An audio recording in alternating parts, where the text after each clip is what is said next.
BA द्वितीय वर्ष में आज हम पढ़ रहे हैं मुगल काल। और मुगल काल में आज हमारा टॉपिक है नूरजहां जुंता। क्वेश्चन आएगा कि नूरजहां जुंता, जुंता से मतलब है गुट से। नूरजहां जहांगीर की पत्नी थी। अकबर की मृत्यु के बाद जहांगीर मुगल वंश का बादशाह हुआ। जहांगीर की पत्नी का नाम था नूरजहां। तो नूरजहां ने मुगल राजनीति में सक्रियता से भाग लिया और उसने अपने एक गुट का निर्माण किया जिसको नूरजहां जुंता या नूरजहां गुट के नाम से जाना जाता है। इस गुट में उसका पिता मिर्जा गयास बेग, जिसको नूरजहां ने एतमाद दौला की उपाधि प्रदान की, उसकी माता असमत बेगम, उसका नूरजहां का भाई आसफ खां और शहजादा खुर्रम, जिसको शाहजहां के नाम से जाना जाता था, शाहजहां के नाम से जाना जाता है, वह शामिल थे। तो आज हम पढ़ रहे हैं नूरजहां और नूरजहां गुट या नूरजहां जुंता। तो नूरजहां फारस निवासी मिर्जा गयास बेग की पुत्री थी। नूरजहां के पिता का नाम था मिर्जा गयास बेग, उसकी मां का नाम था असमत बेगम। नूरजहां का वास्तविक नाम था मेहरुन निसा। नूरजहां उसको जहांगीर के द्वारा उपाधि प्रदान की गई थी। नूरजहां का वास्तविक नाम था मेहरुन निसा। जिसका वास्तविक नाम मेहरुन निसा था, 1594 में नूरजहां का विवाह अली कुली बेग से संपन्न हुआ। जहांगीर ने एक शेर को मारने के कारण और वीरता के कारण अली कुली बेग को शेर अफगान की उपाधि प्रदान की। 1607 में शेर अफगान की मृत्यु हो गई और मेहरुन निसा अकबर की विधवा सलीमा बेगम की सेवा में नियुक्त हुई। जो मिर्जा गयास बेग था, वह अपनी गरीबी के कारण फारस से चल के भारत आया। उस समय उसकी पत्नी जो थी वह गर्भवती थी और 2 पुत्र उसके साथ में थे। तो मलिक मसूद ने गयास बेग को अकबर के दरबार में नौकरी पर रखवा दिया था। बाद में मेहरुन निसा का विवाह हुआ अली कुली बेग से। 1607 में जब अली कुली बेग की मृत्यु हुई तो मेहरुन निसा जो थी वह अकबर की विधवा सलीमा बेगम की सेवा में नियुक्त हुई।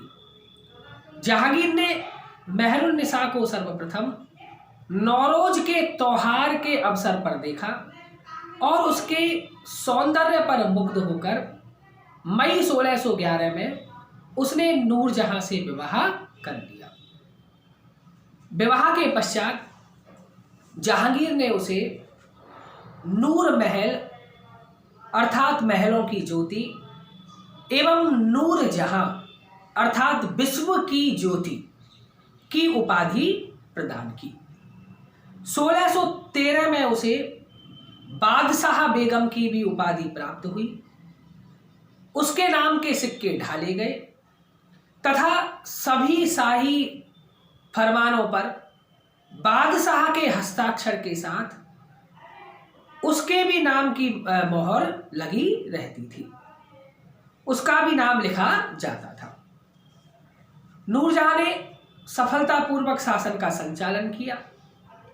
उसने अपने गुट का निर्माण किया, अपने समर्थकों को उच्च पदों पर नियुक्त किया।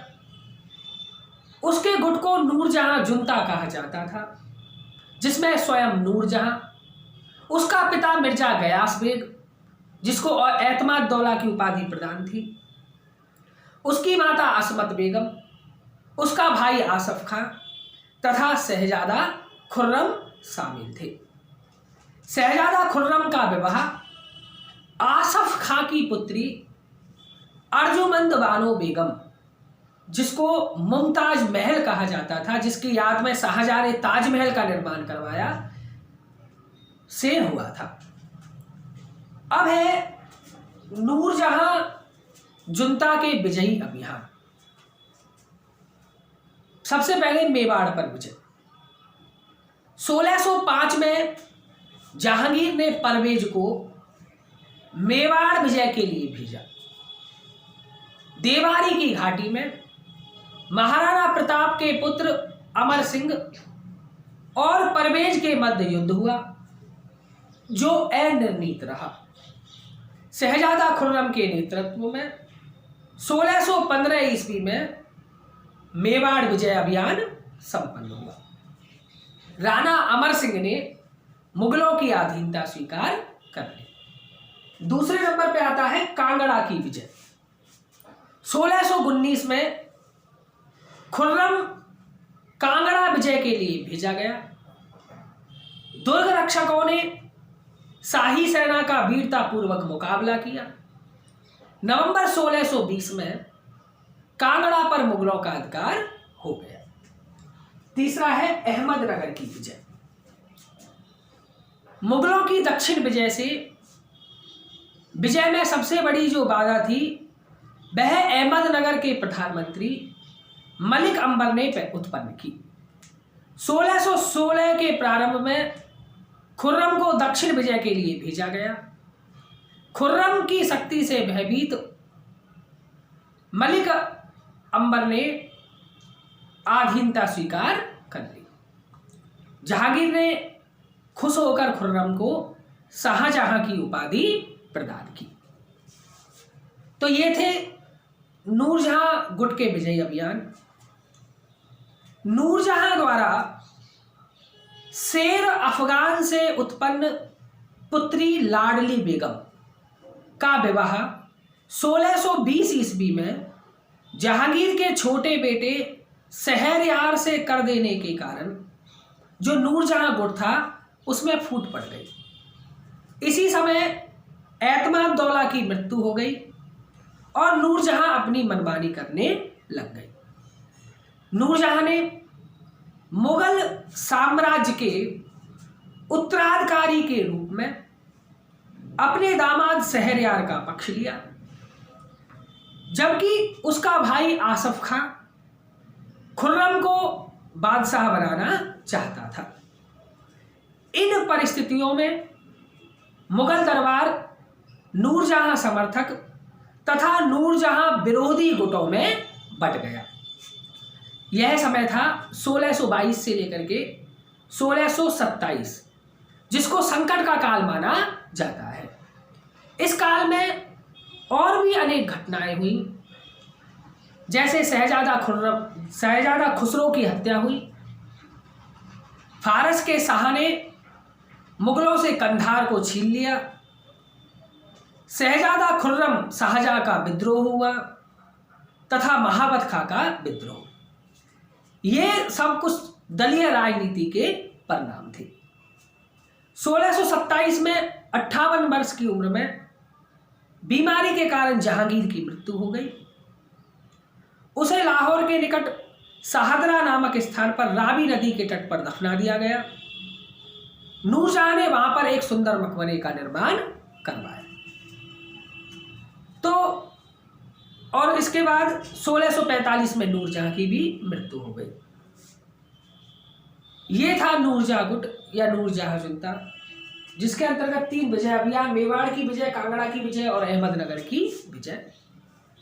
डॉक्टर ईश्वरी प्रसाद के अनुसार नूरजहां इतनी विलक्षण बुद्धि की स्त्री थी कि उसने न केवल मुगल साम्राज्य को प्रभावित किया, बल्कि मध्ययुगीन इतिहास में भी अपना महत्वपूर्ण स्थान बना दिया। अब हम करते हैं नूरजहां का मूल्यांकन। नूरजहां एक उच्च शिक्षित महिला थी। संगीत, चित्रकला और काव्यों में उसको विशेष रुचि थी। वह स्वयं भी फारसी भाषा में पद्य की रचना किया करती थी। वह सदैव नवीन प्रकार की वेशभूषा, वह आभूषण तथा श्रृंगार के नए नए ढंग की व्यवस्थाएं किया करती थी। नूरजहां और उसकी मां असमत बेगम ने गुलाब के इत्र का आविष्कार किया था। नूरजहां उदार हृदय महिला थी। वह निर्धन और असहाय व्यक्तियों की मदद किया करती थी तथा अनाथ कन्याओं के विवाह पर स्वयं खर्च किया करती थी और वह एक गंभीर तथा धैर्यवान महिला थी। तो यह था नूरजहां का मूल्यांकन।